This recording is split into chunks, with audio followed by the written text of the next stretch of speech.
रहा है कि तू मेरे गोद में बैठोगे तो मेरा पोशाक और पीताम्बरी गंदे पड़ जाएंगे। और ये दोस्तों आप मंटू कुमार और विनोद मंडल सिंगिया टोला गोसेगा निवासी जिन्होंने शानदार से उत्तम और ध्रुव और शानदार आज का सीन को देखते हुए 21 रुपए का नौर नवाजी है। कब बड़े हार्दिक हार्दिक वर्णन करते हैं और कहते हैं मीटिंग की सुराही जरा फोड़ कर देखे सजना, मीटिंग की सुराही जरा फोड़ कर देखे सजना, दोनों मित्र की दोस्ता आप लोगों ने गौर से देखे सजना। चलिए सीन का अगला भाग आंखों देखा हाल पैसे आज का ड्रामा। पुत्र जो भावना तुम अपने मन में बैठाए रखा है इन सब भावनाओं को अपने दिल से निकाल करके बाहर फेंक दो जो आज्ञा हो। इसलिए पुत्र कि तू मेरे पुत्र का मित्र है, इसके साथ साथ तू मेरे पुत्र के समान हो। जी पिताजी। तो फिर मेरे गोद में बैठने में संकोच कैसा पुत्र? तू अपने पिता के गोद में बैठा है या नहीं मैं इस बात को नहीं जानता, मैं तो सिर्फ इतना जानता हूं कि तुम मेरे पुत्र का मित्र है, तो मेरे पुत्र के समान हो। अपना पिता ना सही अपने मित्र का पिता समझ करके मेरे गोद में बैठ जा, मैं तुम्हें एक पिता का प्यार दूंगा।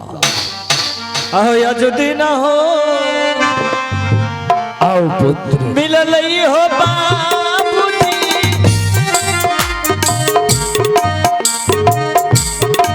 पिताजी के गोदिया में बैठी के,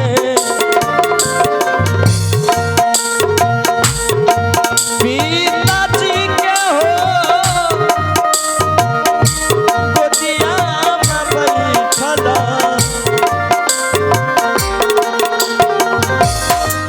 दिया पिता हो बाबू के यार शीश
भगवान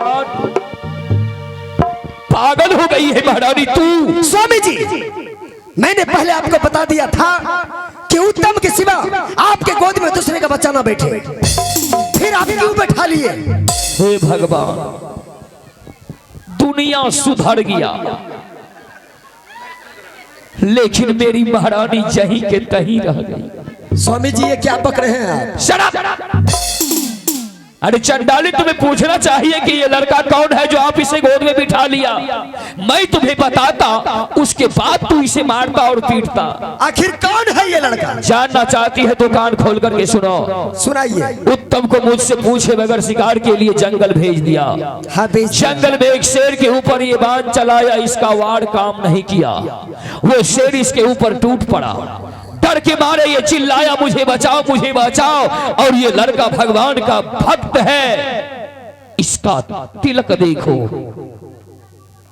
दिख रही है तुझे?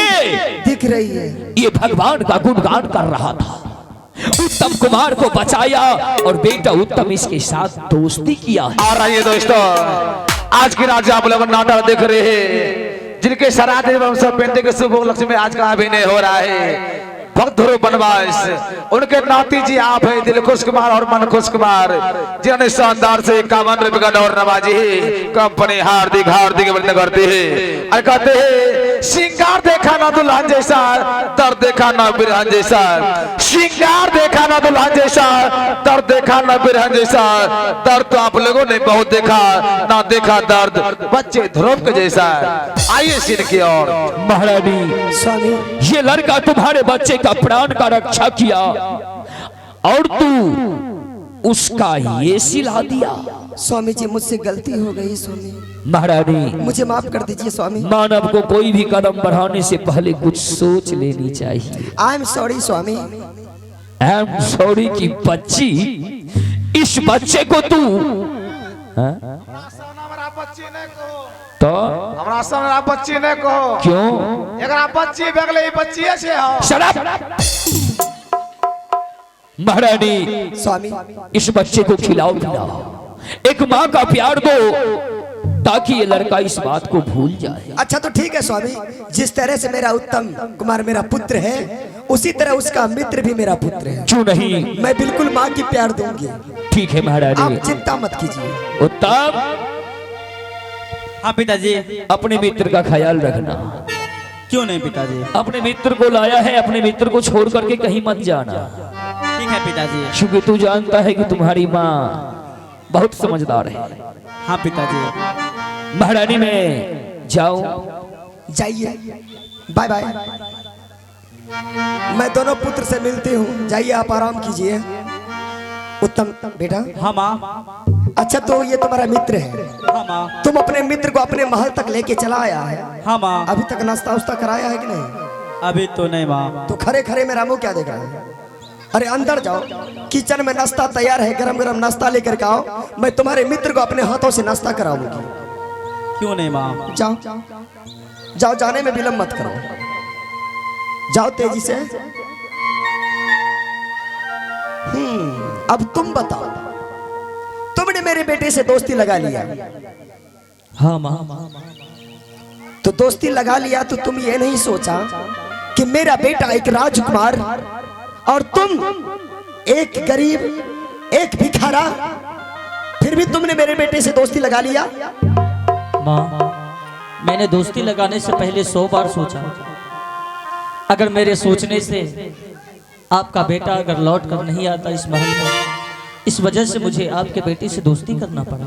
तो दोस्ती लगा भी लिया तो कोई दिक्कत की बात नहीं है, लेकिन मेरे महल तक आने का तुम्हारा हिम्मत कैसे हुआ? उस घनघोर जंगल में मेरा मित्र रास्ता भटक गया था माँ, इसलिए मैं जंगल से उसे उनके महल तक छोड़ने के लिए आया। जब महल तक आया तो कोई दिक्कत की बात नहीं है, लेकिन महाराज के गोद में किसने बैठने के लिए कहा तुमको? किसके आदेश से महाराज के गोद में बैठा? बताओ। माँ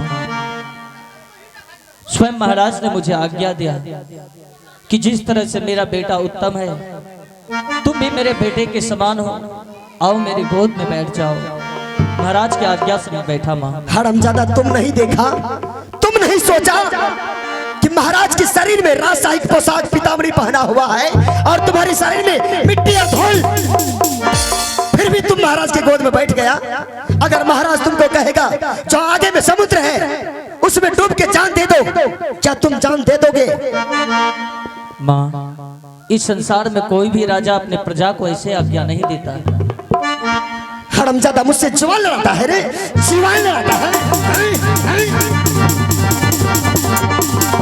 जुबान लड़ाता है रे, जुबान।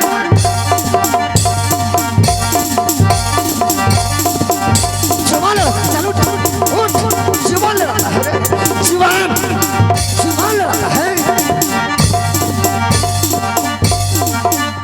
जुबान लड़ाता है रे,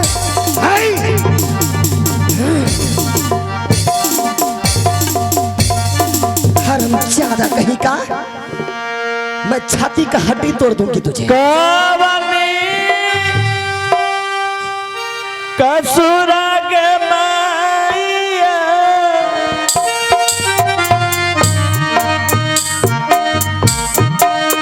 बबुआ के सतिया